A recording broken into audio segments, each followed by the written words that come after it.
Hello प्यारे बच्चों, मैं आपको रोज़ाना मज़े की कहानियाँ सुनाया करूँगी।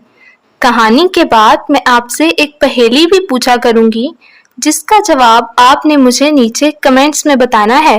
और अगर आपको पहेली का जवाब नहीं आता होगा, तो फिर अगले दिन की कहानी शुरू करने से पहले इस पहेली का जवाब भी बता दिया करूँगी।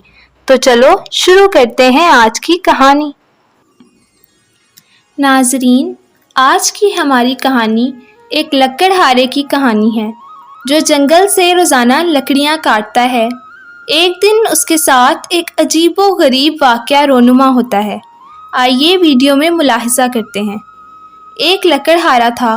सारी उम्र उसने जंगलों में जाकर लकड़ियाँ काटकर उन्हें बेचा और अपनी इस मेहनत से जंगल से कुछ दूर एक छोटा सा मकान बनवाया, जिसमें वो और उसकी बीवी और जवान बेटा रहते थे। बीवी का नाम नादी था और बेटे का नाम शरफू। तीनों आरामो सुकून से ज़िंदगी बसर कर रहे थे। काम सिर्फ लकड़हारा करता था। बीवी और बेटा कोई ऐसा काम नहीं करते थे जिससे आमदनी में इजाफा होता। बीवी हांडी रोटी पकाती और बेटा घर ही में रहकर छोटे मोटे काम करता। लकड़हारा बूढ़ा हो गया था। बुढ़ापे की वजह से उसमें पहली जैसी हिम्मत नहीं रही। वो आए दिन बीमार ही रहता था, मगर उसे कोई ऐसी परेशानी नहीं थी। वो समझता था कि मेरा शरफू अब बच्चा नहीं रहा, आसानी से घर की जिम्मेदारियां संभाल सकता है। शरफू की माँ का भी यही ख्याल था, इसलिए उसे भी किसी किस्म की कोई फिक्र नहीं थी। एक सुबह लकड़हारा जागा तो उसने महसूस किया कि वो बड़ा कमज़ोर हो गया है। आज की पहेली।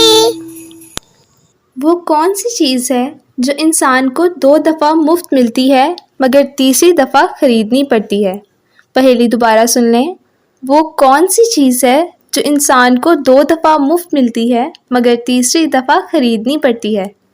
कहानी का बाकी हिस्सा कल सुनाऊंगी। जी तो प्यारे बच्चों, आपको कहानी कैसी लग रही है? अब जल्दी से कमेंट्स करके बताओ और मेरी पहेली का जवाब भी ज़रूर देना।